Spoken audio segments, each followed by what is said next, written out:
మాతనమా నమస్తేనండి. అందరూ బాగుండాలని లలితా పరమేశ్వరి అమ్మవారి ఆశీస్సులు మనందరిపైన ఉండాలని మనస్ఫూర్తిగా కోరుకుంటున్నాను. మన ఛానల్ని సబ్స్క్రైబ్ చేసుకొని సపోర్ట్ ఇచ్చిన వాళ్ళందరికీ కూడా పేరు పేరున ధన్యవాదాలు తెలుపుకుంటున్నాను. ఈ వీడియోను పూర్తిగా చూసి మీకు నచ్చింది అనిపిస్తే ఒక చిన్న లైక్ చేసి మన ఛానల్ని ఇంతవరకు సబ్స్క్రైబ్ చేసుకొని వాళ్ళు ఎవరైనా ఉంటే సబ్స్క్రైబ్ చేసుకొని సపోర్ట్ ఇవ్వండి ఫ్రెండ్స్. మీ అమూల్యమైన అభిప్రాయాలను నాకు కామెంట్ రూపంలో తెలియజేసినట్లయితే మరెన్నో పురాణ కథలను మరియు భక్తి కథలను కూడా మీ ముందుకు తీసుకురాగలనని ఆశిస్తున్నాను. ఈరోజు మన వీడియోలో హితోపాఖ్యానం గురించి తెలుసుకుందాము. పూర్వము అగస్త్య మహర్షి హయగ్రీవుని ఇలా ప్రశ్నిస్తూ ఉన్నాడు. హయగ్రీవ, కలియుగంలో భక్తులకు సర్వ సుఖాలు మోక్షము ఇవ్వటానికి బండాసురుని వధించడానికి పరాశక్తి లలితాదేవి రూపంలో అవతరిస్తుంది అని తెలిపావు. కనుక బండాసురుడు ఏ విధంగా జన్మించాడు, లలితాదేవి ఏ విధంగా ఆవిర్భవించింది, ఆమె బండాసురుని ఏ విధంగా సంహరించిందో సవివరంగా తెలుపవలసింది అని కోరుతాడు. అంతటా హయగ్రీవుడు ఇలా చెప్పడం ప్రారంభించాడు. దక్షిణి కుమార్తె అయినటువంటి సతీదేవికి శివుడితో వివాహం అయింది. కానీ క్రమేపీ శివుని పట్ల విముఖత పెంచుకున్నటువంటి దక్షుడు శివుని ప్రమేయం లేకుండానే ఒక యాగాన్ని చేయటానికి సంకల్పించాడు. అయితే కూతురైనటువంటి సతీదేవిని కూడా ఆహ్వానించాడు. అయితే తండ్రి అంతరింగము తెలియని సతీదేవి ఆయన తలపెట్టినటువంటి యాగం గురించి తెలుసుకుని ఆనందంతో ఉప్పొంగిపోతూ భర్త వెళ్ళవద్దు అని ఎంత వారిస్తున్నా కూడా లెక్క చేయక ఆ యాగానికి వెళుతుంది. కూతురి మమకారం కూడా పట్టించుకొని దక్షుడు ఏర్పరచుకున్నటువంటి ద్వేషభావంతో పదే పదే శివుని గురించి దుర్భాషలాడుతూ సతీదేవిని అవమానిస్తూ ఉన్నాడు. అలా ఆ అవమానాలను తట్టుకోలేని సతీదేవి తన యోగశక్తితో అగ్నిని ఆవహించి ప్రాణత్యాగం చేస్తుంది. ఇలా జరిగిన ఘోర సంఘటన గురించి విన్నటువంటి పరమేశ్వరుడు మహా ఉగ్రుడై జటాజూటం నుండి ఒక వెంట్రుకటని తీసి అందునుంచి వీరభద్రుడిని సృష్టించి దక్షిణ మీదకు పంపిస్తాడు. అప్పుడు వీరభద్రుడు దక్షిణి యాగస్థలిని సర్వనాశనం చేసి విష్ణు చక్రాన్ని కూడా మింగేసి దక్షిణి తల నరకబోతూ ఉంటాడు. దక్షిణి తల తెగ నరుకుతాడు. అది చూసినటువంటి దక్షిణి పత్నులు వీరభద్రుడి కాళ్ళ మీద పడి శరణు వేడుకోగా ఒక మేకతలను తెచ్చి దక్షిణి మొండానికి అతికించి అతనిని పునరుజ్జీవనం చేస్తాడు. అలా చేసిన ప్రాణము పోసుకున్నటువంటి దక్షుడు పశ్చాత్తాపంతో శివుడిని క్షమాపణ వేడుకుంటాడు. ఆ విధంగా ప్రాణత్యాగం చేసినటువంటి సతీదేవి పరాశక్తిని సంతానంగా పొందాలి అని ఘోర తపస్సు ఆచరిస్తూ ఉన్నటువంటి హిమవంతుడు మేనకలకు బిడ్డగా జన్మిస్తుంది. పర్వతరాజుకు కూతురైనటువంటి ఆమెకు పార్వతి అని నామకరణం చేసి అల్లారు ముద్దుగా పెంచుకుంటాడు హిమవంతుడు. నారదుడు హిమవంతుడి వద్దకు వస్తాడు. హిమవంత, సాక్షాత్తు ఆ ఆదిపరాశక్తిని సంతానంగా పొందిన నువ్వు నిజంగా ధన్యుడివి. సతీదేవి తనను వదిలి వెళ్ళిపోయిన తర్వాత పరమేశ్వరుడు సన్యాసిగా మారి స్థాను ఆశ్రమంలో తపస్సు చేస్తూ ఉన్నాడు. నీ కుమార్తెను ఆయన సేవకు వినియోగించావు అంటే నీకు చాలా శ్రేయస్కరము అన్న నారదుని మాటలకు హిమవంతుడు ఎంతగానో సంతోషిస్తాడు. శివుడు తన కుమార్తెను వెంటబెట్టుకుని తపస్సు చేసుకుంటూ ఉన్నటువంటి స్థావరానికి వెళ్ళి ముందుగా నంది అనుమతి తీసుకుని శివుని వద్దకు వెళ్ళి పార్వతీదేవిని ఆయన సేవలకు వినియోగించటానికి అనుమతిని వేడుకుంటాడు. అలా తన సమ్మతి తెలిపిన శివునికి ఆనాటి నుంచి సేవలు చేయసాగింది పార్వతీదేవి. ఈశ్వరుడు నిరంతరము కూడా యోగ దీక్షలో ఉంటాడు. ఆ విధంగా సమయం గడుస్తూ ఉండగా తారకుడు అనే రాక్షసుడు స్వర్గంలోని దేవతలను బాధించడం మొదలెడతాడు. అతను పెట్టే హింసలు భరించలేని దేవతలు బ్రహ్మ వద్ద మొరపెట్టుకోగా ఆయన శివునికి పార్వతీదేవికి కలిగే పుత్రుడే ఆ అసురుడిని చంపగలుగుతాడు. కాబట్టి మీరంతా కలిసి శివపార్వతుల కళ్యాణం జరిగేలా ప్రయత్నించండి అంటాడు. అలా బ్రహ్మ తాను చేస్తున్నటువంటి సృష్టి అభివృద్ధి చెందకపోవటంతో శ్రీహరిని గూర్చి తపస్సు చేస్తాడు. ఆయన తపస్సుకు మెచ్చుకుని ప్రత్యక్షమైనటువంటి లక్ష్మీనారాయణులు బ్రహ్మ మనస్సులోని కోరిక తెలుసుకుంటారు. ముఖ్యంగా లక్ష్మీ శ్రీహరుల చూపు నుండి మన్మధుడు జన్మిస్తాడు. అతనికి పుష్పబాణాలు, చెరుకు విల్లు ఆయుధాలుగా అలాగా ప్రసాదిస్తారు. ఇంద్రుడు మన్మధుని పిలిపిస్తాడు. మాటలతో మన్మధుడి గొప్పతనాన్ని ఎంతగానో ప్రశంసలతో ముంచెత్తి, మన్మథ, శ్రీహరి ప్రసాదం వలన నీవు ఆయుధాలు పొందావు. మేమందరము కూడా తారకుని వలన ఎన్నో బాధలు పడుతూ ఉన్నాము. అతనికి పరమేశ్వరుడి కుమారుడి చేతిలో తప్ప మరణం లేదు. కనుక తపస్సులో మునిగి ఉన్నటువంటి పరమేశ్వరుడిని పార్వతి సేవించుకుంటున్నది. నీవే వారిద్దరి మధ్య కూడా అనురాగం కలిగి వివాహానికి దారితీసేలాగా శక్తి కలవాడివి అని మన్మధుని ప్రేరేపిస్తాడు. శివునిలోని వైరాగ్యం అంతరించి వివాహానికి సన్నద్ధుడిని చేయమని ఆదేశిస్తాడు. ఇంద్రుని పొగడ్తలతో ఉబ్బితబ్బిబ్బైనటువంటి మన్మధుడు భార్య సతీదేవి ఎంత వారిస్తున్నా కూడా వినకుండా శివుడు తపస్సు చేసుకుంటూ ఉన్నటువంటి స్థాను ఆశ్రమానికి చేరుకుంటాడు. అక్కడ ఒక అందమైనటువంటి వసంత ఋతువు వంటి వాతావరణాన్ని సృష్టిస్తాడు. అందమైనటువంటి ఆ వాతావరణం చూసిన శివుని ప్రమదగణాల మనస్సు చెదిరిపోతుంది. అది చూసిన నంది ప్రమదగణాలని మందలించి తిరిగి వారి మార్గానికి వారిని పంపిస్తాడు. అయితే అదే సమయానికి మన్మధుడు యోగముద్రలో ఉన్నటువంటి శివుడి ముందరికి వచ్చేస్తాడు. అదే సమయానికి పార్వతీదేవి శివుడికి సేవలందించటానికి అక్కడికి వస్తుంది. శివునికి నమస్కారం చేసి లేవబోతూ ఉన్నటువంటి పార్వతీ వస్త్రము కొద్దిగా పక్కకు తొలుగుతుంది. అయితే అదే సమయంలో మన్మధుడు శివుని మీదకు బాణం సంధిస్తాడు. దానితో శివుని మనస్సు చెదురుతుంది. కానీ వెంటనే ఆ మార్పుకు కారణం ఏమిటి అని చుట్టుపక్కలంతా కూడా పరికించి చూస్తాడు.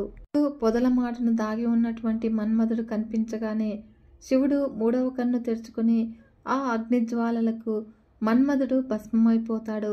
అది చూసినటువంటి పార్వతీదేవి భయంతో కళ్ళు మూసుకొని కొద్దిసేపటి తర్వాత తెరిచి చూసేటప్పటికి శివుడు అక్కడి నుంచి మాయమైపోతాడు. హిమవంతుడు వచ్చి కూతురుని ఓదార్చి తనతో తీసుకుని వెళ్ళిపోతాడు. శివుడి ఆగ్రహానికి గురై బూడిదగా మాడినటువంటి భర్తను చూసిన రతీదేవి కన్నీరు మున్నీరవుతుంది. వసంత ఋతువుకు అధిపతి అయిన వసంతుడు వచ్చి రతీదేవిని సముదాయించి మన్మధుడికి బ్రహ్మ ఇచ్చిన శాపం గుర్తు చేస్తాడు. ఒకసారి సుందోపసందులను అంతం చేయడానికి బ్రహ్మ తిలోత్తమను సృష్టిస్తాడు.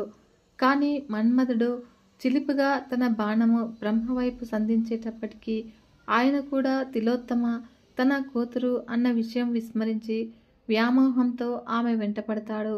అది చూసినటువంటి తిలోత్తమ భయంతో లేడి రూపంలో పారిపోతూ ఉంటుంది. అలా బ్రహ్మ కూడా మగలేడిగా మారి ఆమె వెనుకపోతాడు.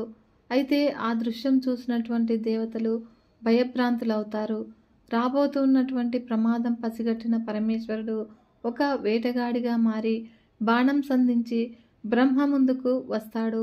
అలా శివుని భయంకర రూపం చూసిన బ్రహ్మ వాస్తవానికి వచ్చి తను చేయబోయినటువంటి ఘోరం తెలుసుకుంటాడు.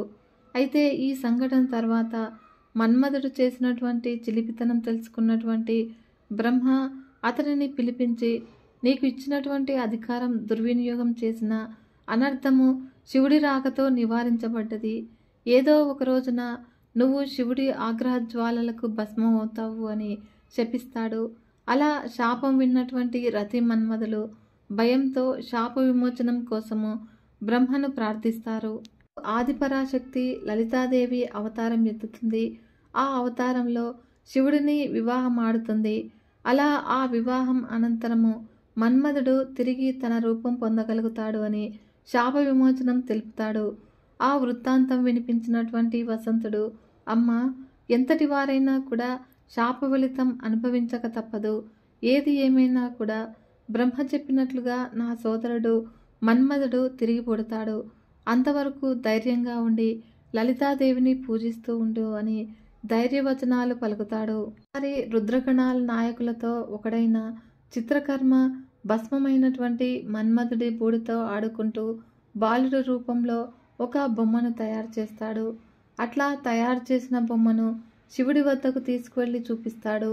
అయితే శివలీలలు అనిర్వచనీయం కదా. శివుడి వద్దకు వెళుతూ ఉండగానే ఆ బొమ్మకు ప్రాణం వచ్చి బాలుడు ఒక్క గెంతుతో శివుడికి చిత్రకర్మకు ప్రణామం చేశాడు. చిత్రకర్మ ఆనందానికి పట్టపగ్గాలు ఉండవు. అలా ఆ బాలుడికి శతరుద్రీయ మంత్రము ఉపదేశించి తపస్సు చేసుకోమని ఆదేశిస్తాడు.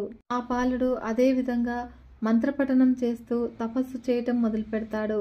అప్పుడు తపస్సు చివరి దశకు చేరుతూ ఉండగా శివుడు ప్రత్యక్షమవుతాడు. అప్పుడు బాలుడు ఆనందంతో, నాతో యుద్ధం చేసిన వారెవరికైనా సరే తమ శక్తిలో సగం పోగొట్టుకోవాలి, శక్తి నా శక్తిలో చేరాలి, నా ప్రత్యర్థి ఉపయోగించే ఏ ఆయుధము నన్ను బంధింపకూడదు అంటూ ప్రత్యేకమైన వరాలు ప్రసాదించమని వేడుకుంటాడు. అప్పుడు శివుడు వెంటనే ఆ వరాలు ప్రసాదించడమే కాక 60 సంవత్సరాలు రాజ్యం ఏలేటట్లుగా మరో వరం కూడా ఇచ్చేస్తాడు. అయితే ఇదంతా కూడా గమనించినటువంటి బ్రహ్మ విసుగ్గా సిగ్గు సిగ్గు అని అర్థం వచ్చేలాగా బండ బండ అని అంటాడు. అలా రాక్షస ప్రవృత్తి ఉన్నటువంటి వాడటం వలన చేత బండాసురుడు అన్న పేరు వస్తుంది. మహేశ్వరుని క్రోధాగ్ని నుండి పుట్టడం వలన బండుడు మహాబలవంతుడు అయ్యాడు. ఈలోగా మిగిలిన మన్మధుడి బూడిద నుండి విశుక్ర విషంగా అన్న 2 రాక్షసులు పుడతారు. వారిద్దరూ కూడా బండాసురుని ముఖ్య అనుచరులవుతారు. అలా వారితో పాటు వేలాది మంది రాక్షసులు ఆ బూడిద నుండి పుట్టుకొస్తారు.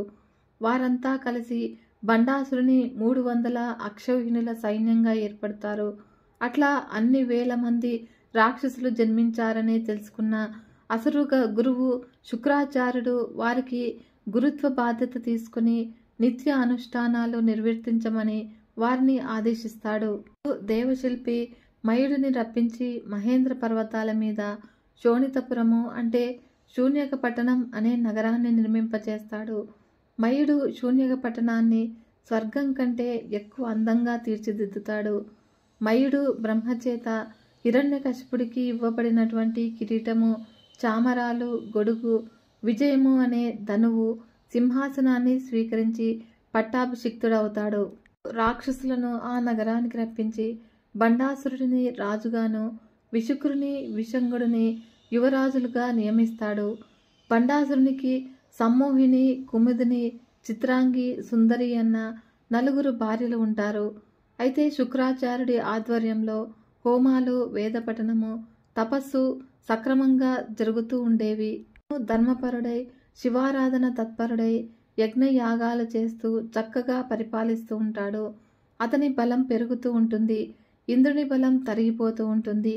అయితే అది గ్రహించినటువంటి నారాయణుడు మాయను సృష్టించి, నీవు బండాసురుని వద్దకు వెళ్ళి అతన్ని మోహించి విషయ సుఖాల్లో ఉండేటట్లుగా చూడవలసింది అని ఆజ్ఞాపిస్తాడు.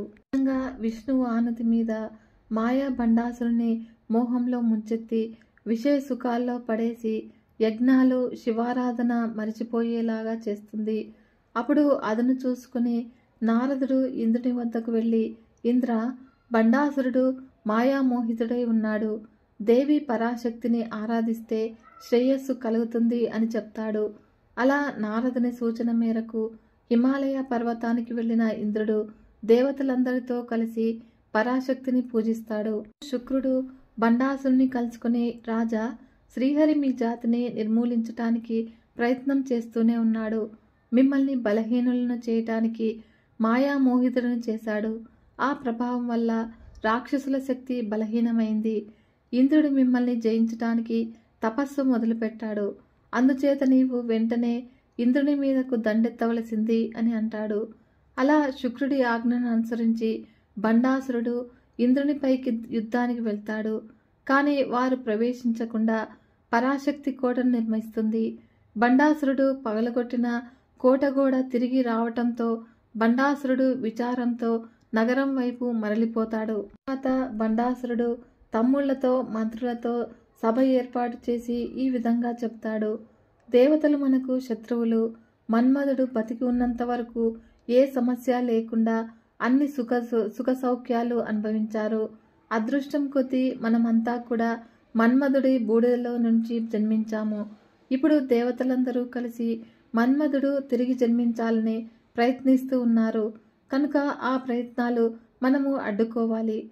మనం ఈ రూపాల్లో వెళితే దేవతలను గెలవలేము. కాబట్టి వాయు రూపంలో వారి శరీరాల్లో ప్రవేశించాలి. అట్లా వారి శరీరాలను మన అధీనంలోనికి తెచ్చుకొని కృషింపచేస్తే వారిని అంతం చేయటము అంత కష్టమేమీ కాదు. కనుక ముల్లోకాల్లోని జీవుల శరీరాల్లోకి మనము వాయు రూపంలో చేరుదాము అనగానే బండాసురుని మాటలు విన్నటువంటి అసుర సైన్యము ఆనందంతో చిందులు తొక్కుతుంది. క్షణం కూడా ఆలస్యం చేయకుండా అక్షౌహిణుల సైన్యంతో కూడా బండాసురుడు వాయు రూపంలోనికి మారి దేవలోకపు దేవతల మనస్సుల్లో ప్రవేశించి వారి మానసిక శక్తిని హరించి మొహాలను వికారంగా చేసేస్తాడు. అలా వికృతాకారాలతో ఉన్నటువంటి దేవీ దేవతలకు ఒకరి మీద ఒకరికి ప్రేమ క్షీణించిపోతుంది. అలా వారందరూ కూడా నిర్వీర్యులుగా అయిపోతారు. ఏ పని చేయటానికి అశక్తులైపోతారు.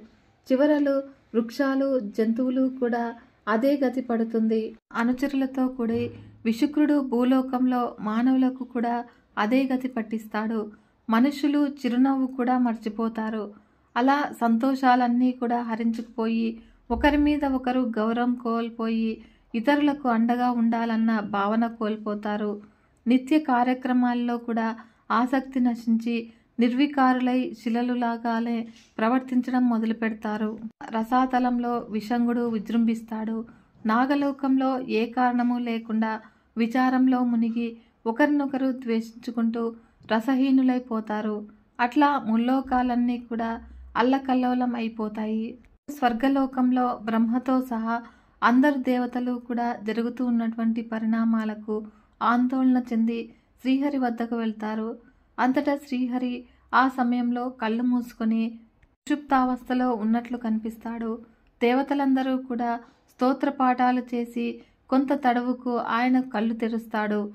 ఏమిటిది, మీరందరూ కూడా శక్తులు నశించినట్లు ఎండిపోయి కనిపిస్తూ ఉన్నారు అని ఆశ్చర్యంగా ప్రశ్నిస్తారు. మీరందరూ కూడా ఆ బండాసురుని మాయకు బలైపోయారా? నాకు కూడా లక్ష్మీదేవి మీద ఆసక్తి తగ్గుతున్నది. నేను బ్రహ్మరుద్రులు కారణపురుషులము. మేము కూడా బండాసురుని దుష్కృత్యాల నుండి తప్పించుకోలేకపోతున్నాము. కాబట్టి మనల్నందరినీ కూడా కాపాడగలిగిన శక్తి కలవారు ఒక్కరే. ఆయన మహాశంభు. పరాశక్తి ఆయననికి వెన్నంటే ఉంటుంది. కాబట్టి ఆయనకు రూపం లేదు. దేవుని మీద ఆధారపడడు. అన్నింటికీ అతీతుడు. కనుక ఆయనను ఈ బండాసురుని మాయ ఏమీ చేయలేదు. కాబట్టి అందరము కలిసి ఆయనను శరణు వేడుదాము అని శ్రీహరి దేవతలను వెంటబెట్టుకుని బయలుదేరతాడు. వారంతా కలిసి బ్రహ్మాండం ఆవతలి అంచుకు చేరుకుంటారు. అక్కడ పెద్ద గోడ అడ్డుగా కనిపిస్తుంది. దేవతలు దేవలోకంలో ఉన్నటువంటి ఏనుగులన్నింటినీ కూడా రప్పించి గోడ బద్దలు కొట్టడానికి ప్రయత్నం చేశారు. గోడలో చిన్న చీలిక ఏర్పడుతుంది. అందులో నుండి లోపలికి వెళ్ళిన వారికి నిరాలంబము, నిరజ్ఞానము, పంచభూత రహితమైనటువంటి చిన్మయ ఆకాశం కనిపిస్తుంది.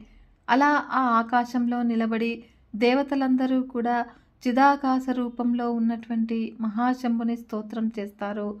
అప్పుడు మబ్బు వంటి నల్లని రూపంతో ఒక చేతిలో శూలము, ఒక చేతిలో కపాలము, త్రినేత్రుడు అయినటువంటి మహాశంభుడు దర్శనమిస్తాడు. చేతులలో అక్షరమాల పుస్తకంతో చంద్రుని వలె వెలిగిపోతూ ఆ పరాశక్తి ఆయన పక్కనే ఉంటుంది. మీరందరూ కూడా వచ్చిన కారణం నాకు తెలుసు. మహాప్రళయం నుండి మిమ్మల్ని ఒడ్డెక్కించడము నా బాధ్యత. సాధారణ ప్రళయము అయితే విష్ణువు మనల్ని కాపాడగలడు. కానీ ఇప్పుడు వచ్చింది బండాసురుని వలన సంభవించిన కామ ప్రళయము. అందు నుండి కాపాడగలిగింది లలితా పరమేశ్వరి మాత్రమే. కాబట్టి లలితా పరమేశ్వరిని కేవలము పరాశక్తే సృష్టించగలదు. కాబట్టి అందరూ కూడా ఆమెను శరణు వేడండి అంటాడు మహాశంభుడు. మాటలు విన్నటువంటి దేవతలకు ఏమి చేయాలో అర్థం కాదు. పరాశక్తిని ఏ విధంగా ప్రసన్నురాల్ని చేసుకోవాలో తెలుపమని మహాశంభుడిని వేడుకుంటారు. అంతటా ఆయన పరాశక్తిని ప్రసన్నురాల్ని చేసుకునే యజ్ఞ యాగాదులు, విధి విధానము, ఆ తర్వాత జరగబోయే పరిణామాలు కూడా వివరించి దేవతలు చేయబోయే యాగానికి హోతగా ఉండటానికి అంగీకరిస్తాడు. మహాశంభునాథుడు వాయు రూపంలో ప్రపంచంలోనికి ప్రవేశిస్తాడు. క్రియాశక్తిగా మారినటువంటి పరాశక్తి సహాయంతో వాయుశక్తిని అంతటినీ కూడా ఉపయోగించి జలసముద్రం పూర్తిగా ఎండిపోయేలాగా ఊదుతాడు. అప్పుడు నిర్జలమైనటువంటి సముద్రంలో ఏర్పడ్డ గుంటలో తన 3వ నేత్రంతో చిదగ్నిని ప్రజ్వలింపచేస్తాడు. అట్లా వెలుగుతున్నటువంటి అగ్ని పాతాళం నుండి బ్రహ్మలోకం వరకు వ్యాపించి ఉంటుంది. హోమగుండము నక్షత్రాలతో అలంకరిస్తాడు. ఆ తర్వాత వేదాలలో చెప్పబడినట్లుగా యాగం మొదలెడతాడు.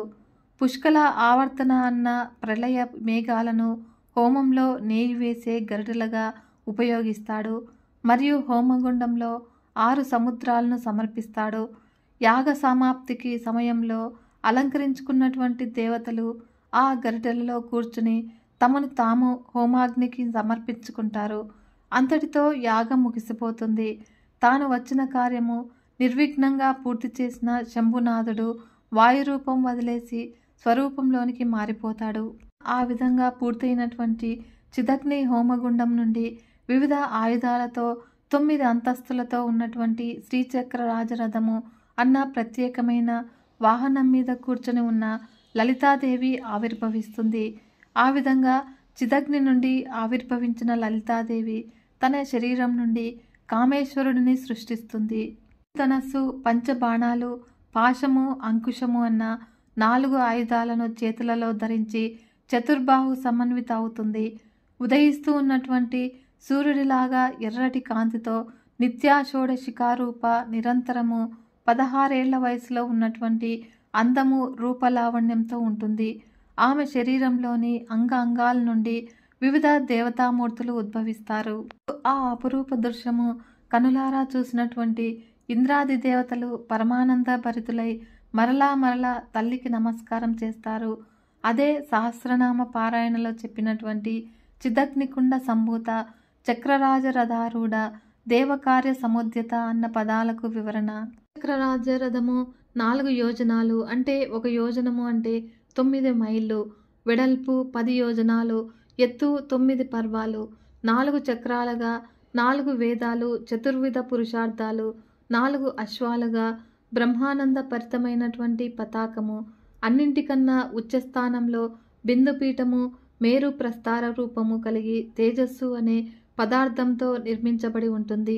విధంగా త్రివిధములైనటువంటి సృష్టి, స్థితి, లయాలైనటువంటి దేవకార్యం అంటే దేవతల శక్తులకు మించిన బండాసుర వధ ద్వారా ముల్లోకాలను కాపాడము. ఇక్కడి నుంచి లలితాదేవి సహస్రనామాల్లో అమ్మ వర్ణన ఉంటుంది. ఉదయిస్తూ ఉన్నటువంటి 1000 కిరణములు కల సూర్యుడి కాంతితో 4 చేతులతో, ఆ చేతులలో ధరించినటువంటి ఆయుధాలు, ఆమె అందము ఒక్కొక్క నామంలో వివరించబడి ఉంటుంది. సంపత్కరి సమారూఢ సింధూర వ్రజత్ సేవిత. లలితాదేవి చేతిలో ఉన్నటువంటి అంకుశము అన్న అస్త్రం నుండి సంపత్కరీదేవి ఉద్భవిస్తుంది. ఆమె రణకోలాహలం అనే మత్తగజమును అధిరోహించి ఉంటుంది. అశ్వారూఢాధిష్ఠితాశ్వకోటి కోటి బిరావృత అంటే పాశము నుండి అశ్వారూఢ అనే దేవత ఉద్భవిస్తుంది. ఆమె అపరాజిత అన్న అశ్వము అధిరోహించి ఉంటుంది. చక్రరాజరథారూఢ సర్వాయుధ పరిష్కృత అంటే తల్లి తాను స్వయంగా అన్ని ఆయుధములతో నిండి ఉన్నటువంటి చక్రరాజము అనే రథం ఎక్కి ఉంటుంది.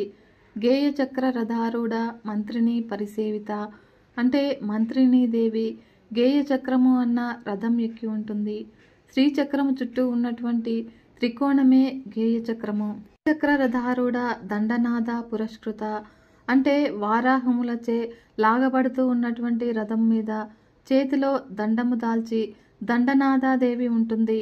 ఆ తర్వాత లలితాదేవి కోపంతో చేసినటువంటి హూంకారం నుండి 6 కోట్ల మంది యోగినులు, మరో 6 కోట్ల మంది భైరవులు పుట్టుకొస్తారు. అనంతమైన శక్తిసేన ఉద్భవిస్తుంది. వివాహితులు ఈ సింహాసనంపై ఆసీనులు కావటానికి అనర్హులు. మహాపురుష లక్షణాలు కలవారినే కూర్చుండబెట్టాలి. ఈమె ఉత్తమ స్త్రీ, శృంగార దేవతలాగా ప్రకాశిస్తూ ఉన్నది. ఈమెను వివాహమాడటానికి పరమేశ్వరుడు తప్ప మరొకరు అర్హులు కారు అని బ్రహ్మ ఆలోచిస్తూ ఉన్న సమయంలో పరమేశ్వరుడు తన రూపం మార్చి జగన్మోహనాకారంలో బ్రహ్మ ఎదుట నిలబడతాడు. అప్పుడు బ్రహ్మ ఆనందంతో మహేశ్వరుడికి కామేశ్వరుడు అనే పేరు పెడతాడు. అప్పుడు పరాశక్తికి తగిన వరుడు కామేశ్వరుడే అని తలచిన దేవతలు దేవి వద్దకు వెళ్ళి స్తుతిస్తారు. కామేశ్వరుడు దేవి పరస్పర ఆకర్షితులవుతారు.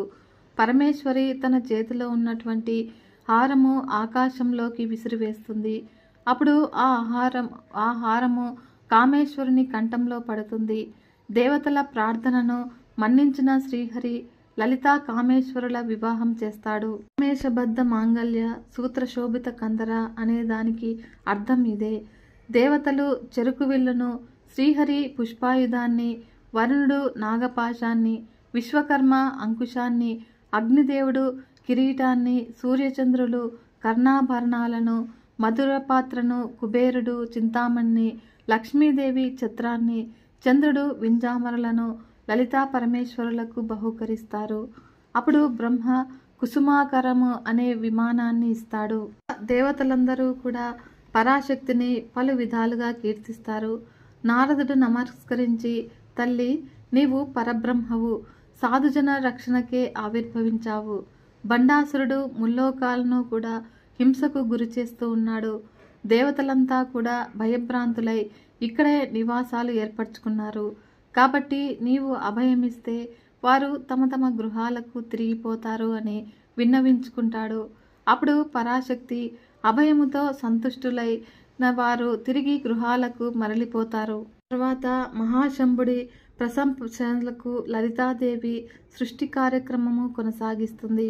ఎడమ నేత్రం నుండి చంద్రతత్వంతో బ్రహ్మాండ లక్ష్మి, కుడి నేత్రం నుండి సూర్యతత్వంతో విష్ణు పార్వతి, మూడవ నేత్రం నుండి అగ్నితత్వంతో రుద్ర సరస్వతులు ఉద్భవిస్తారు. లక్ష్మీ విష్ణులు మరియు శివపార్వతులు బ్రహ్మ సరస్వతులు దంపతులవుతారు. వారి వారి సృష్టి కార్యము కొనసాగించమని ఆదేశిస్తుంది అమ్మవారు. విధంగా పొడవైన కేశాల నుండి అంధకారము, కనులలో నుండి సూర్యచంద్రుల అగ్నులు, నుదుటి మీదనున్నటువంటి ఆభరణం నుండి నక్షత్రాలు, పాపిడి గొలుసు నుండి నవగ్రహాలు, కనుబొమల నుండి న్యాయశాస్త్రము, ఊపిరి నుండి వేదాలు, వాక్కు నుండి పద్యనాటకాలు, ముఖం నుండి వేదాంగాలు, కంఠం మీదనున్న 3 మడతల నుండి వివిధ శాస్త్రాలు సృష్టి చేస్తుంది.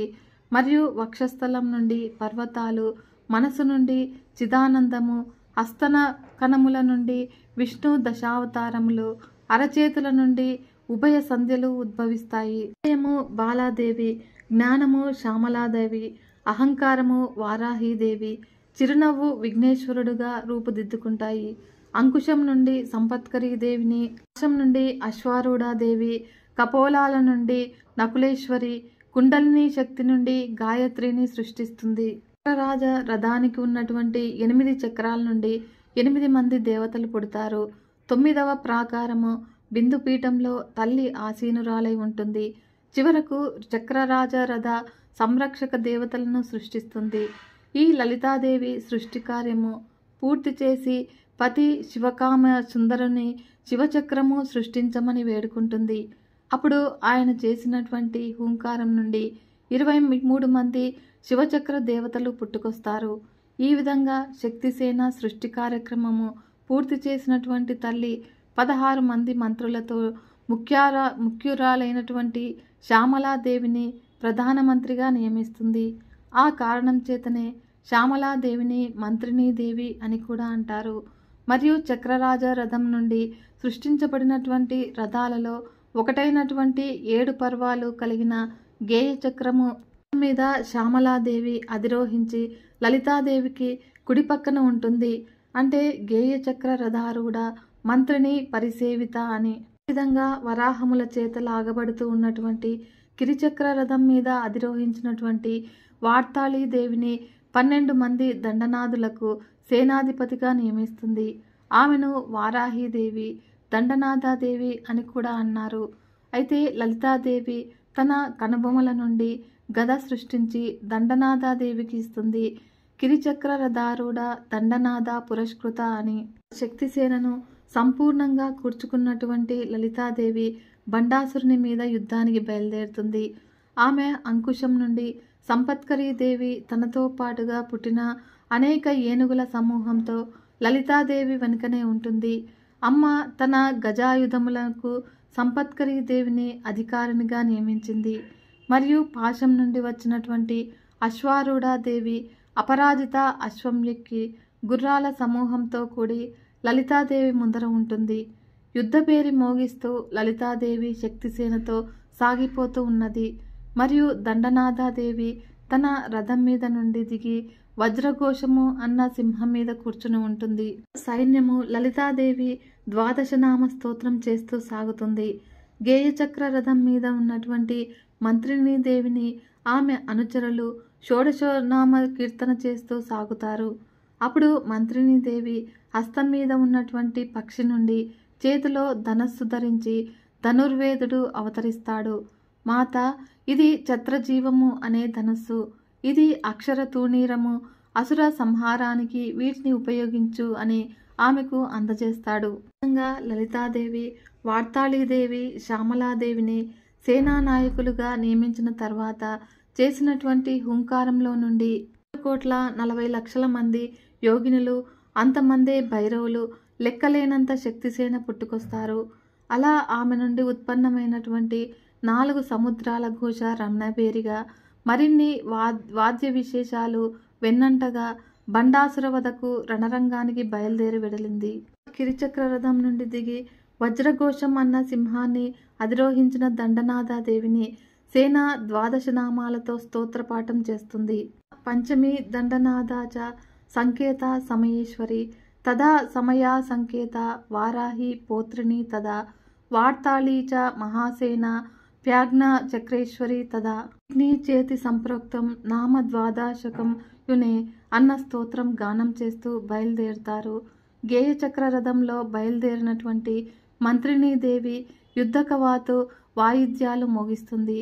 అలా ఆమె సేన చక్కగా అలంకృతులై వీణ మొదలైన వాయిద్యాలతో గానం చేస్తూ కొనసాగుతారు. మంత్రిని దేవిని సంగీత యోగిని, శ్యామ, శ్యామల, మంత్రనాయిక, మంత్రిని, సచివేశాని, ప్రధానేషి, కుశప్రియ, వీణావతి, వైహిని, ప్రియకప్రియ, నీపప్రియ, కదంబవేశ్య, కదంబ వనవాసిని, సదామల అనే 16 నామాలతో ఆమెను పూజిస్తూ ఉన్నటువంటి సేన షోడశనామ స్తోత్రపాఠం చేస్తుంది.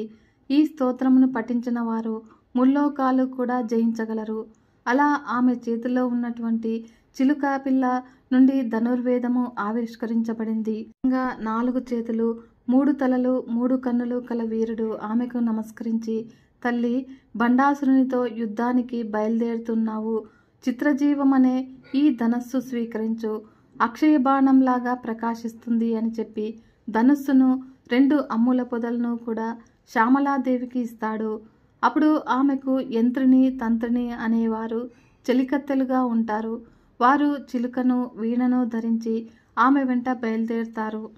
స్తోత్ర పాఠాలు, గానాలతో సైన్యం అనుసరిస్తూ ఉండగా 4 చేతులలో చెరుకుగడ, బాణాలు, శూలము, అంకుశము ధరించినటువంటి లలితాదేవి కథన రంగంలోనికి బయలుదేరుతుంది. రథం మీద తెల్లటి గొడుగులతో విజయ మొదలైనటువంటి పరిచారికలు చామరలు వీస్తూ ఉండగా దేవతా స్త్రీల సంగీత వాయిద్యాలతో, బ్రహ్మాది దేవతల స్తోత్రాలతో, కామేశ్వరీదేవి మొదలైనటువంటి శక్తులు పాదాలు సేవిస్తూ కదలి వస్తూ ఉంటారు. ఇక్కడ తల్లిని 25 అంటే 25 నామాలతో కీర్తిస్తారు. ఈ నామాలు పఠించిన వారికి అష్టైశ్వర్యాలు కలుగుతాయని హయగ్రీవుడు చెప్తాడు. ఈ విధంగా లలితాదేవి శక్తిసేనతో బండాసురుని వధించాలి అన్న ఉత్సాహంతో బయలుదేరుతుంది. చక్రరాజ రథేంద్రి అయినటువంటి లలితాదేవి కథన రంగానికి బయలుదేరింది. రథము 9 అంతస్తులు కలిగి ఉంటుంది. అది 9 అంతస్తుల రథము. వాటినే నవావరణాలు అంటారు. వాటిలో 4 శివ ఆవరణాలు, 5 శక్తి ఆవరణాలు ఉంటాయి. వాటిని చక్రాలు అని కూడా అంటారు. సర్వానందమయ చక్రము, త్రికోణ సర్వసిద్ధిప్రద, అష్టకోణ సర్వరోగహర, అంతర్దశార సర్వరక్షక, బహిర్దశకర సౌభాగ్యదాయక, అష్టదళ సర్వ సంక్షోభన, షోడశదశ దళ అంటే సర్వాశాప పరిపూరిక, త్రయము అంటే త్రిలోక మోహన, శ్రీచక్ర ప్రథమ ఆవరణ అయినటువంటి భూపురత్రయ త్రిలోక మోహన చక్రంలో అధిదేవతగా త్రిపురాదేవి, యోగిని దేవతగా ప్రకట యోగినితో సహా అణిమాది సిద్ధులు, బ్రాహ్మి మొదలగునే అష్టమాతృకలు, సర్వ సంక్షోభిణి మొదలైన దశముద్రా శక్తులు ఉంటారు. రెండవదైన షోడశ దళ సర్వాశ పరిపూరక చక్రంలో విశేషి అధిదేవతగా, గుప్తయోగిని యోగిని దేవతగా, కామాకర్షిణి మొదలగు షోడశ ఆకర్షణ దేవతలు ఉంటారు.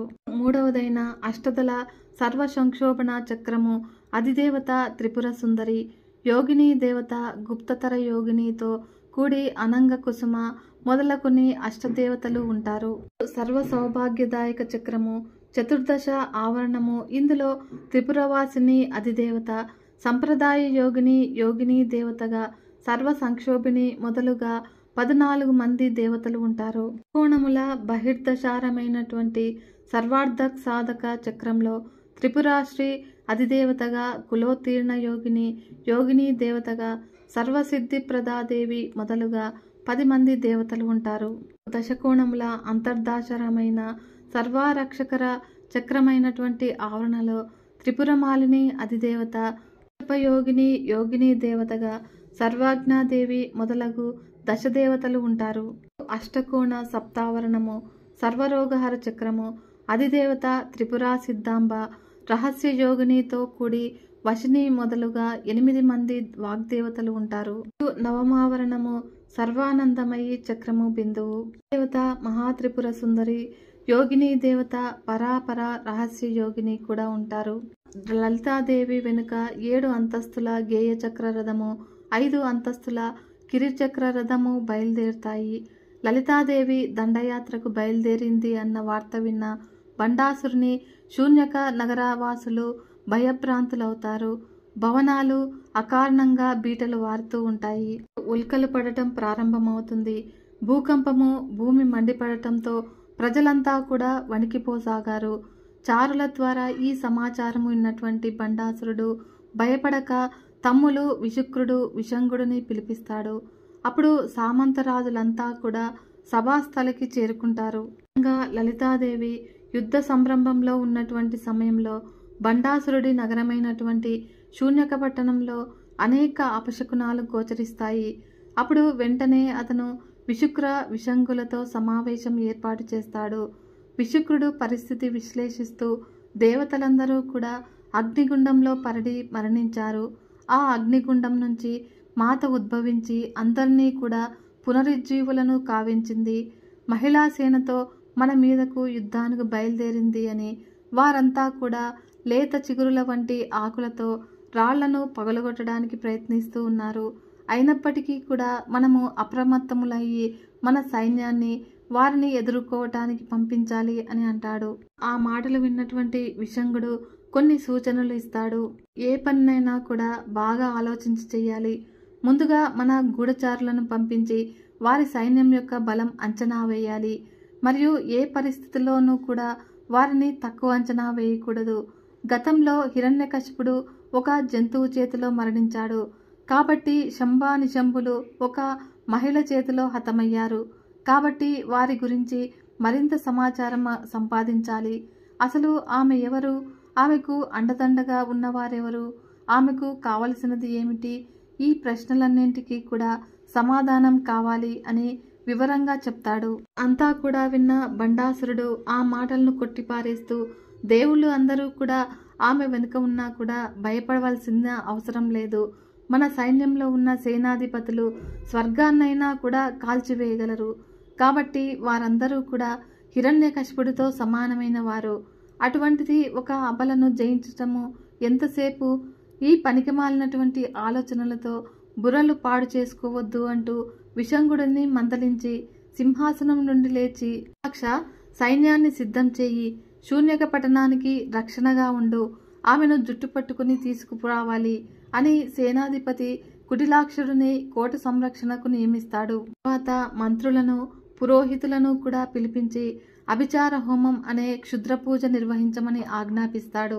బండాసురుడి చేత లలితాదేవి కేశాలు పట్టుకుని లాక్కురమ్మని ఆదేశించబడినటువంటి కుటిలాక్షుడు దుర్మధుడు అనే రాక్షసుడిని నాయకుడిగా నియమించి మొదటి సేనను యుద్ధరంగానికి పంపిస్తాడు. శూన్యక పట్టణము రక్షణ కోసము 4 దిక్కులలో 4గురిని 10 అక్షౌహిణుల సైన్యంతో నియమిస్తాడు.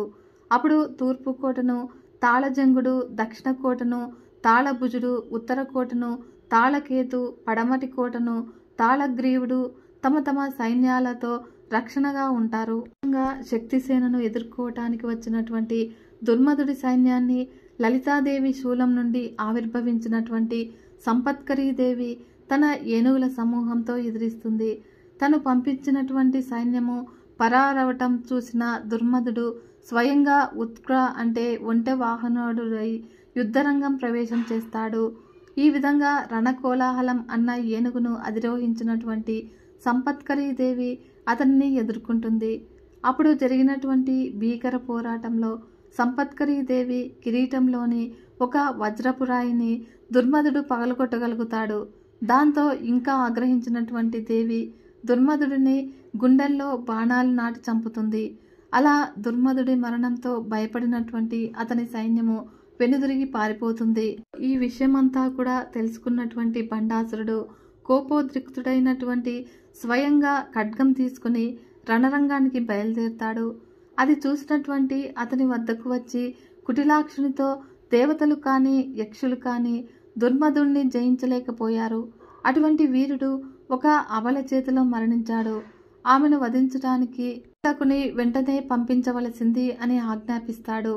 అప్పుడు కురండకుని పిలిపించిన కుటిలాక్షుడు, నీవు మాయాయుద్ధంలో ఆరితేరిన వాడవు కనుక వెంటనే సైన్యం తీసుకుని వెళ్ళి శత్రువుని వధించరా అని ఆజ్ఞాపించగానే కురండకుడు 20 అక్షౌహిణుల సైన్యాన్ని తీసుకుని యుద్ధరంగానికి బయలుదేరుతాడు. సంపత్కరీదేవి సైన్యంలోని చండి, చెలి, ఇతనితో నేను యుద్ధం చేస్తాను, నీవు చంపలేవని కాదు, కానీ ఈ దుష్టుడు నా చేతుల్లో మరణించాలి అని వేడుకోవటంతో సంపత్కరీదేవి తన సైన్యాన్ని పక్కకు తప్పిస్తుంది. అప్పుడు చండి కురండకుని పై బాణాల జడివాన కురిపిస్తుంది. ఆమె గుర్రపు సక్కిలింపునకు కురండకుని సైన్యము మూర్ఛపోతుంది. అప్పుడు చండీ చేతిలోని పాశాయుధం నుండి కోట్లాది సర్పాలు వెలువడి సైన్యాన్ని బంధించి వేస్తాయి. కురండకుని బాణ ప్రయోగంతో చండీ యొక్క వింటినారి తెగిపోవటంతో ఆమె కోపంతో అంకుశాన్ని విసిరివేస్తుంది. అలా ఆ దెబ్బకు కురండకుడు మరణిస్తాడు.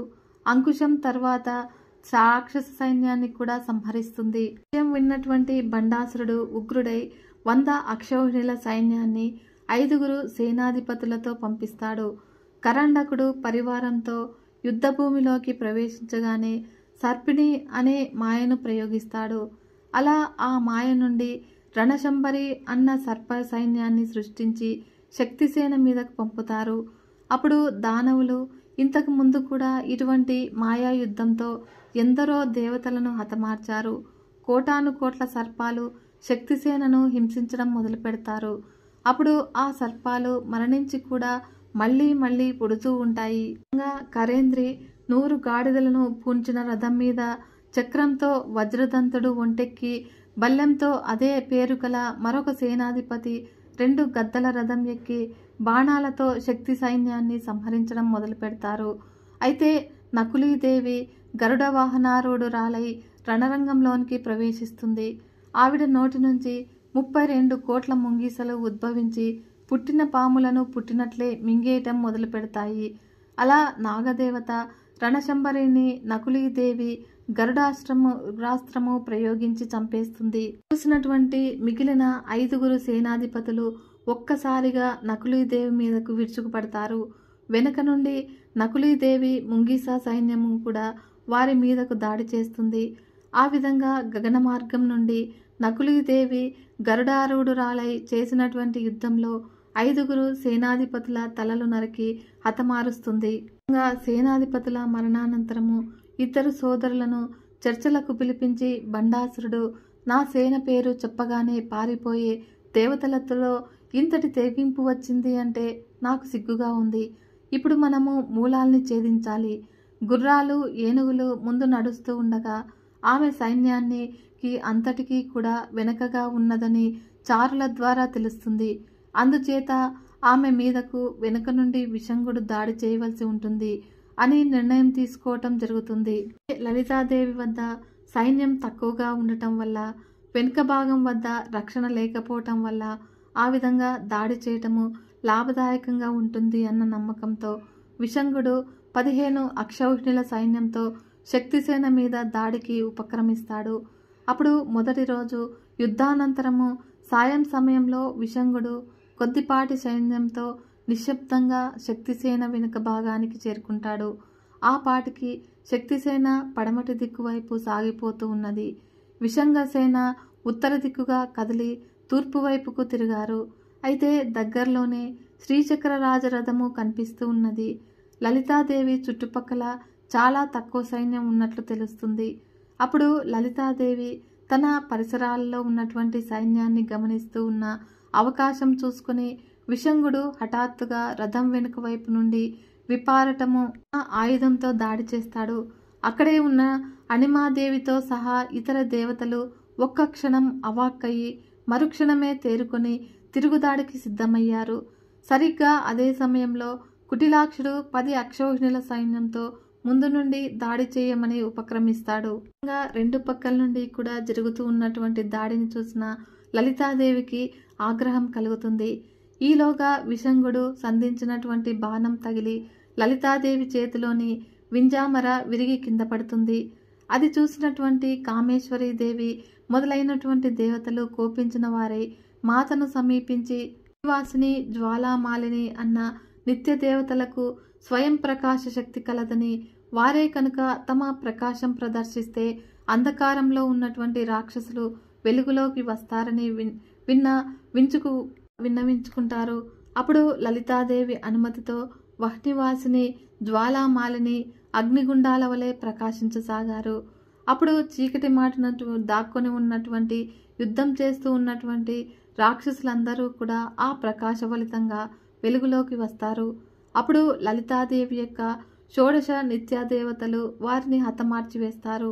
మిగిలిన సేనాధిపతులందరూ కూడా మరణించడంతో విశంగుడు శరీరమంతా కూడా గాయాలతో రణరంగం నుండి పారిపోతాడు. విశంగుడు రణరంగం నుండి వెన్నుతిరగడం చూసిన కుటిలాక్షుడు కూడా పారిపోతాడు. నిత్య దేవతల పరాక్రమం చూసినటువంటి లలితాదేవి ఆనందంతో పొంగిపోతుంది. ఆ పరాక్రమాతోప నిరీక్షణ సముత్సుక అని అంటారు. అనుకోకుండా రాత్రి సమయంలో జరిగినటువంటి దాడిని చూసిన మంత్రినీదేవి దండనాథాదేవి దుఃఖితులవుతారు. పటిష్టమైనటువంటి రక్షణ ఏర్పాటు చేసిన అసురుల దాడి నుండి తట్టుకోలేక విఫలమైపోయిందని బాధపడతారు. ఇరువురు కలిసి లలితాదేవి వద్దకు వెళ్లి జరిగిన సంఘటనకు తమ బాధ వ్యక్తపరిచి కోట రక్షణకై మరింత పటిష్టమైన ఏర్పాట్లు చేస్తారు.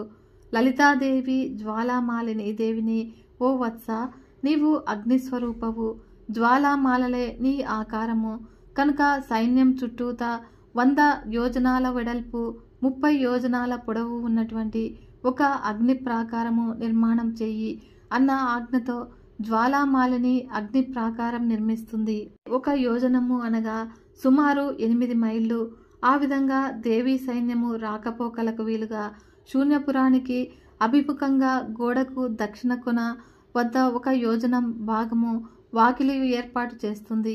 దండనాథాదేవి కూటమిలో ఒకరైనటువంటి స్తంభినీదేవి 20 అక్షౌహిణి సేనతో వాకిలి వద్ద కావలి ఉంటుంది. శత్రువుల కోట ఆక్రమణకు విఘ్నకారిణి అయినందువలన ఆమెను విఘ్నదేవి అని కూడా అంటారు. ఇలా ఏర్పాట్లన్నీ కూడా పూర్తయ్యేసరికి సాయం సమయం అవుతుంది. ఈ సమాచారం తెలిసినటువంటి బండాసురుడికి భయం ఆవహించి తదుపరి కార్యం గురించి ఆలోచించసాగాడు. ఈ మారు చతుర్బాహు మొదలుకొని ఉపమాయుడి వరకు కూడా తనకున్నటువంటి 30 మంది కొడుకులను యుద్ధరంగంలో దింపుతాడు. కుమారులారా, ఈ సృష్టిలో మీతో సమానమైన వారు మరెవ్వరూ కూడా లేరు. మాయావి అయిన ఒక స్త్రీ మన వారందరినీ కూడా సంహరిస్తుంది. మీరు ఆమెను ఓడించి సజీవంగా పట్టుకోండి అని ఆదేశిస్తాడు. యుద్ధరంగంలో దేవికి కుడి ఎడమలలో శ్యామల దండనాయకులు, ముందు వెనుక సంపత్కరి అశ్వారూఢలు సైన్య సమేతులై వ్యూహాలు పన్ని రక్షణగా ఉన్న సమయంలో బండపుత్రులు అమితమైన సైన్యంతో ఒక్కసారిగా వెనుక నుండి ముట్టడిస్తారు. అయితే ఆ సమయంలో ముమ్మూర్తుల తల్లినే పోలి ఉన్నటువంటి లలితాదేవి కుమార్తె అయినటువంటి బాలాదేవి తల్లి సమీపంలో ఉంటుంది. ఆమె నిత్య బాలా స్వరూపిణి. బండాసురుని కొడుకులు యుద్ధరంగంలోనికి ప్రవేశించిన వార్త తెలిసి ఆ బాలిక వారిని తాను ఎదుర్కొంటానని అనుమతినివ్వమని తల్లిని వేడుకుంటుంది. మొదట లలితాదేవి సందేహం వ్యక్తపరిచినా కూడా కుమార్తె శౌర్యము, ఆత్మశక్తి తెలుసుకుని బండపుత్రులను ఎదుర్కోవటానికి అనుమతినించి కవచాన్ని బహుమతిగా ఇస్తుంది. 100 హంసలచే లాగబడుతూ ఉన్నటువంటి కర్ణి అన్న రథం ఎక్కి బాలాదేవి యుద్ధరంగంలోనికి ప్రవేశించటం చూసిన మంత్రిని, దండనాయకులు ఆశ్చర్యచకితురాలవుతారు. కానీ వెనువెంటనే కర్తవ్యం తెలుసుకుని ఆమెకు సంరక్షణకు అంగరక్షకులాగా నిలబడతారు. బాలాదేవి బండాసురుడి 30 మంది కొడుకులతో చేస్తూ ఉన్నటువంటి భీకరమైన పోరాటం చూసిన వారంతా కూడా విస్తుపోతారు. యుద్ధం 2వ రోజు పూర్తిగా బాలాదేవి పోరాటం కొనసాగించి ఆ సాయం సమయంలో ఒకేసారి 30 బాణాలు ప్రయోగించి 30 మంది బండాసురుల పుత్రులను ఒక్కసారిగా హతమారుస్తుంది. అయితే ఆ దృశ్యం చూసినటువంటి లలితాదేవి ఆనందంతో కుమార్తెను ఆలింగనం చేసుకుంటుంది. విఘ్నయంత్ర వినాశనము, బండాసురుడు దుఃఖాక్రాంతుడవుతాడు. ఆ దుష్టురాలిని నా ఖడ్గంతో సంహరించి బంధువులతో విశ్రాంతి పొందుతాను అని నిస్సహాయుడై స్వయంగా యుద్ధరంగానికి తరలి వెళ్తాడు. అతనిని సముదాయించిన విశుక్రుడు తాము స్వయంగా శత్రువులను ఎదుర్కోవటానికి ఉద్యుక్తులవుతారు. బండాసురుడు ముందుగా విశుక్రుడిని పోరుకు పంపిస్తాడు. విశుక్ర, శత్రువుల స్థావర మెట్లకి ప్రవేశించి జయ విఘ్నము అన్న యంత్రాన్ని స్థాపించు అని ఆజ్ఞాపిస్తాడు. అప్పుడు రాత్రి అంధకారంలో విశుక్రుడు చుట్టూ కట్టబడినటువంటి వహ్ని ప్రాకారము సమీపిస్తాడు. లోపలికి వెళ్ళటానికి మార్గం కనిపించక ప్రాకారానికి బయటే ఉండి శిలవట్టం అనే యంత్రాన్ని రచించి బలిపూజలు చేసి ఆ యంత్రం పైనుండి ప్రాకారం లోపలికి దూకుతాడు. ఒక చదునైన రాతి మీద ఒక తాంత్రిక గుర్తు రచించి కొన్ని తాంత్రిక పూజలు నిర్వహిస్తాడు. అనంతరము మంత్రించినటువంటి శిలవట్టం అన్న రాతిని బలమంతా కూడా ఉపయోగించి విసిరేస్తాడు. అప్పుడు అగ్ని ప్రాకారం మీద ఒక ప్రాంతంలో ఆ రాయి పడుతుంది. వహ్ని ప్రాకారంలో జయ విఘ్న యంత్రాన్ని స్థాపిస్తాడు. అలా ఆ మాయా యంత్రము ప్రభావం వల్ల శక్తిసేనలో ఒక విధమైన అలసత్వం ఏర్పడుతుంది. వారిలో వారు వాదించుకోవటం మొదలు పెడుతూ ఉంటారు. ఈ యుద్ధం చేయటమే తప్పు, దేవతల పక్షాన యుద్ధం చేయవలసిన అవసరం మనకేమున్నది? అసలు ఈ లలితాదేవి ఎవరు? మన మీద పెత్తనం చెలాయించడానికి ఆమె ఎవరు అధికారం ఇచ్చారు? మనమందరము కూడా యుద్ధం చేయటానికి నిరాకరిస్తే ఆమె ఏమి చేయగలుగుతుంది? అజ్ఞానపు నిద్ర ఆవహించిన వారందరూ కూడా ఈ విధంగా తమలో తామే వాదించుకోసాగారు. విశుక్రుడు అర్ధరాత్రి దాటిన తర్వాత తన 30 అక్షౌహిణుల సైన్యంతో వహ్ని ప్రాకారము ఆక్రమించుకుంటారు. అయితే అప్పటికి కూడా శక్తిసేన విఘ్నయంత్రం కలిగించిన మాయా నిద్ర నుంచి లేవలేకపోతారు. ఇదంతా కూడా జరిగినప్పటికీ యంత్ర ప్రభావము దండనాథ మీద కానీ మంత్రిని దేవి మీద కానీ పడదు. అప్పుడు మత్తులై ఉన్నటువంటి వారిరువురు కూడా శక్తిసేనకు పట్టిన దుస్థితి చూసి బాధపడతారు. అప్పుడు ఏమి చెయ్యాలో కూడా పాలుపోక తమ కర్తవ్యం ఏమిటి అని లలితాదేవిని ప్రశ్నిస్తారు. అప్పుడు లలితాదేవి కామేశ్వరుని వైపు చూసి చిరునవ్వు నవ్వుతుంది. అలా ఆ చిరునవ్వులో నుండి గణపతి ఉద్భవిస్తాడు. కామేశ్వర ముఖాలోక కల్పిత శ్రీ గణేశ్వర అని ఉంటారు కదా, అదే దేవి ఆదేశం ఇచ్చిన వెనువెంటనే గణపతి అగ్ని ప్రాకారంలో వెతకగా శక్తిసేనకు పట్టిన దుస్థితికి కారణమైనటువంటి జయ విఘ్న మహాయంత్రం కనిపిస్తుంది. దానిని తన పళ్ళతో కొరికి భిన్నం చేసేస్తాడు. విధంగా గణేశ్వరుడు తన రూపాన్ని అనేక రూపాలుగా మార్చి ఆమోదుడు, ప్రమోదుడు, సుముఖుడు, దుర్ముఖుడు, అరిఘ్నుడు, విఘ్నకర్త అని 6 విఘ్నకర్తలను సృష్టిస్తాడు. వారు 7 కోట్ల సైన్యానికి నాయకులుగా రాక్షసులపైకి దాడి చేస్తారు. విఘ్నయంత్రము ధ్వంసం అవగానే శక్తిసేన తమసు ఆవహించిన మాయా నిద్ర నుంచి బయటపడి తిరిగి యుద్ధానికి సన్నద్ధులవుతారు. ఆ విధంగా శక్తిసేన సహితుడైనటువంటి విఘ్నేశ్వరుడు వహ్ని ప్రాకారం నుండి వెలుపలకు వచ్చి విశుక్రుడితో పోరు ఆరంభిస్తాడు. ముందుగా గణపతి మీదకు పంపినటువంటి గజాసురును అంతం అవటం చూసిన విశుక్రుడు రణరంగం నుండి పారిపోతాడు. విశుక్ర విషంగా వధ. గజాసురుడు మరణించిన వార్త విన్నటువంటి బండాసురుడితో చర్చల అనంతరము తమ్ముడైనటువంటి విషంగుడు, మేనల్లుడు, ఉలూకుడు వెంటరాగా విశుక్రుడు తిరిగి యుద్ధరంగానికి చేరుకుంటాడు. దీంతో 3వ రోజు యుద్ధము ఆరంభమవుతుంది. మరోపక్క దండనాథ మంత్రిని శత్రువులపై తమ పోరు కొనసాగిస్తారు.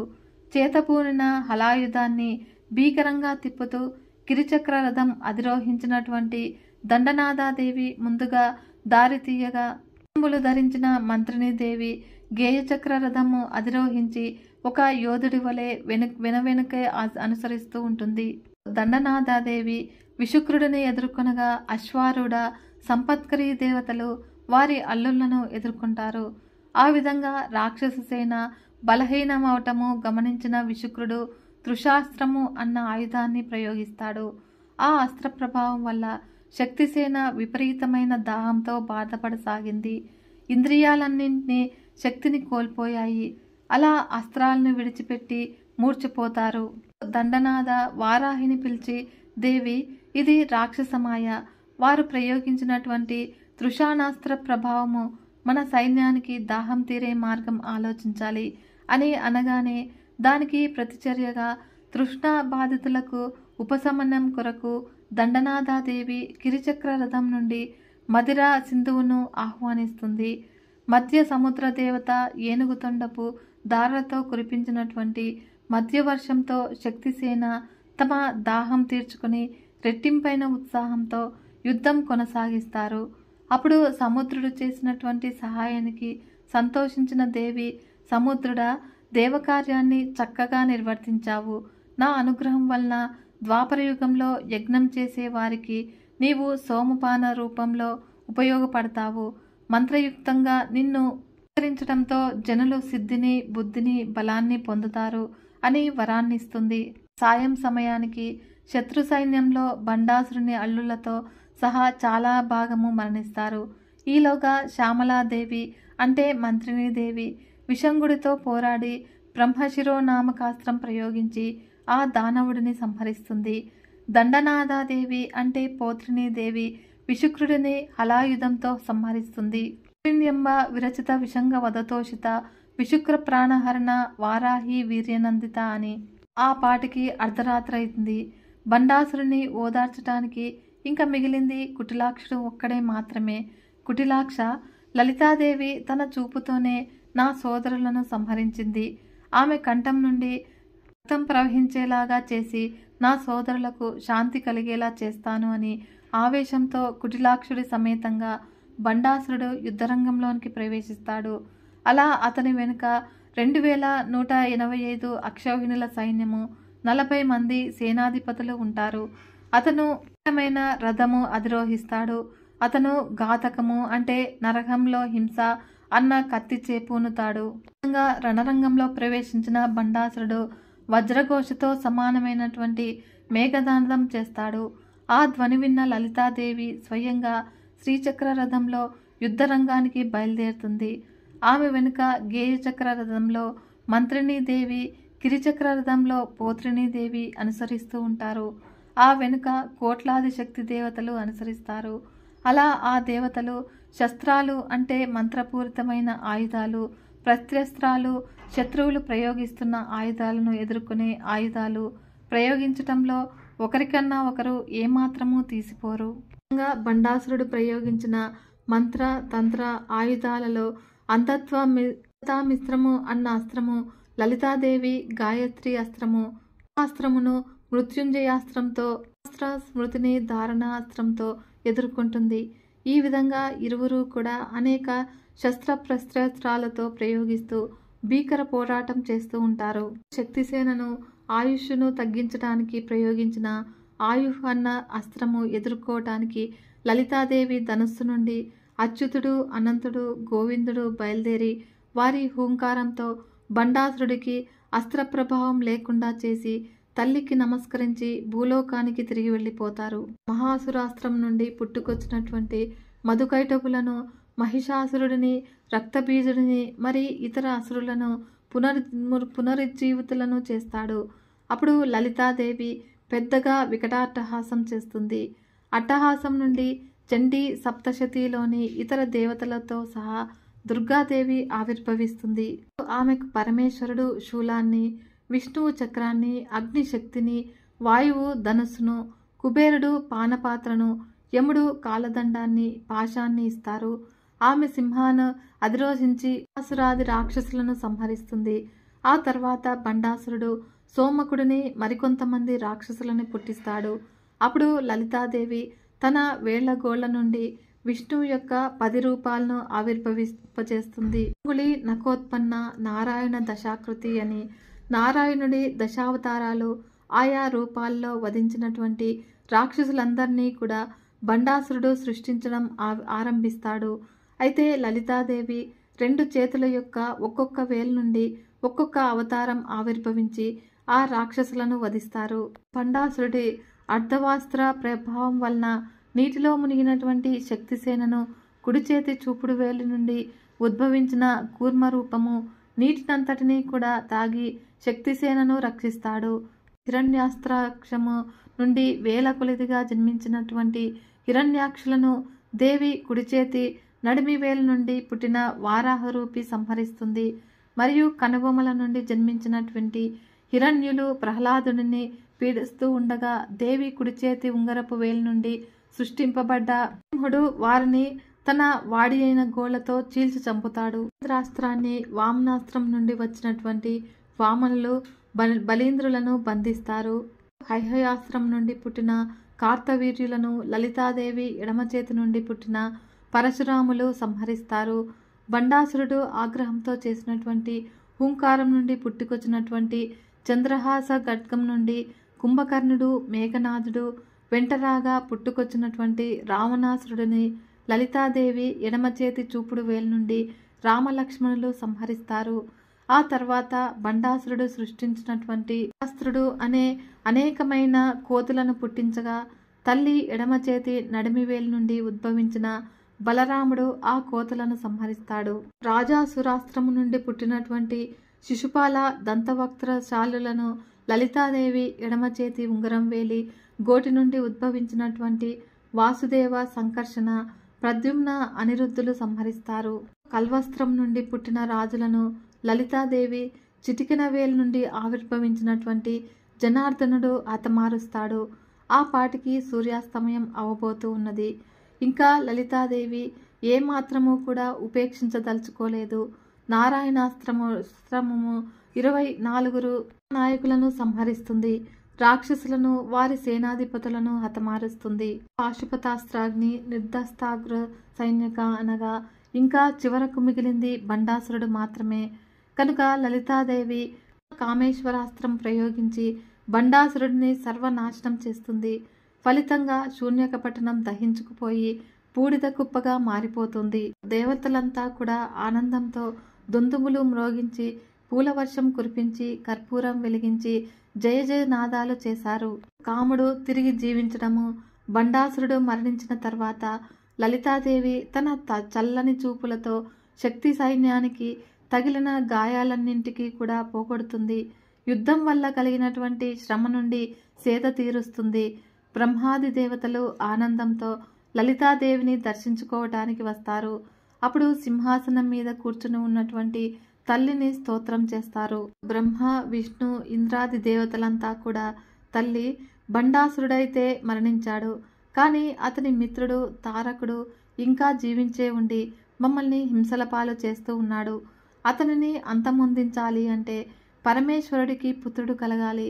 కాబట్టి మేమంతా కూడా అందుకోసమే ప్రయత్నాలు చేస్తూ ఉండగా మన్మధుడు దహించబడటము, ఆ తర్వాత ఈ సంఘటనలు చోటు చేసుకోవటం జరిగింది అని తల్లికి జరిగిన సంఘటనలు అన్నీ కూడా వివరిస్తారు. రతీదేవి మన్మధుడి మరణంతో దుఃఖితురాలై రోదిస్తూ ఉన్నది అని దేవతలు రతీదేవిని లలితాదేవికి చూపిస్తారు. రతీదేవి మాతకు నమస్కరిస్తుంది. ఆ మాటలు విన్నటువంటి లలితాదేవి ప్రేమపూరిత దృక్కులతో కామేశ్వరుడి వైపు చూపు సారిస్తుంది. ఆ కనులలో నుండి మన్మధుడు పునరుజ్జీవితుడవుతాడు. హరుని చూపులలో అగ్నిలో దహించబడినటువంటి మన్మధుని జీవితుడిని చేసిన సంజీవని ఆ తల్లి. రతి మన్మధులు మాత పాదాలకు నమస్కరిస్తారు. దేవిని అలంకరించి తీసుకురండి, రతి మన్మధుల వివాహం చేద్దాము అని శ్యామలాదేవి చెలికత్తెలకు ఆజ్ఞాపిస్తుంది. ఆ దంపతులను తల్లి ఈ విధంగా ఆశీర్వదిస్తుంది. మన్మథ, నీకు ఇంకా ఏ భయమూ లేదు. వెళ్ళు, మరొక్కసారి నీ పూలబాణము పరమేశ్వరునిపై సంధించు. శివుడు నీకు లొంగిపోయి పార్వతీని వివాహమాడుతాడు. నా ఆశీస్సులతో శివుడు నీకు ఏ విధమైనటువంటి హాని కలిగించడు. ఈ క్షణం నుండి నీవు ప్రతి ఒక్కరి శరీరంలోనికి ప్రవేశించి రాగమోహాలను ఉత్పన్నం కలగజేయి నా భక్తులను కాపాడు అని తల్లి ఆశీర్వాదాలు పొందిన మన్మధుడు సతీ సమేతంగా తన మిత్రులైన వసంతుడు మొదలైన వారిని వెంటబెట్టుకుని శివుడు తపస్సు చేస్తూ ఉన్నటువంటి స్థాన్వాశ్రమానికి వెళ్ళి తన ప్రభావం చూపిస్తాడు. అప్పుడు శివునికి తపోభంగమై విరహవేదనతో పార్వతీదేవికై వెతకటం మొదలు పెడతారు. ఈలోగా మన్మధుడు తన బాణాలు పార్వతీ మీదదే కూడా ప్రయోగిస్తాడు. అప్పుడు పార్వతీదేవి చేస్తున్నటువంటి తపస్సుతో సంతుష్టుడై పరమేశ్వరుడు ఆమె ఎదుట ప్రత్యక్షమై ఆమెను వివాహమాడతాడు. ఫలితంగా కుమారస్వామి జన్మించి దేవసేనకు అధిపతి తారకాసుర సంహారం చేసి ఇంద్రుని పుత్రిక అయినటువంటి దేవసేనను పెళ్లాడుతాడు. మన్మధుడు తాను వచ్చిన పని నిర్విఘ్నంగా పూర్తి చేసిన వాడై లలితాదేవి సేవకు శ్రీపురం చేరుకుంటాడు. లలితాదేవి ఆవిర్భావం గురించి మహామునికి హయగ్రీవుడు వివరించాడు. లలితాదేవి ఆశీర్వాదాలు మనందరిపైన ఉండాలని మనస్ఫూర్తిగా కోరుకుంటున్నాను. మరొక మంచి వీడియోతో మీ ముందుకు వస్తాను. అంతవరకు సెలవు. నమస్కారం.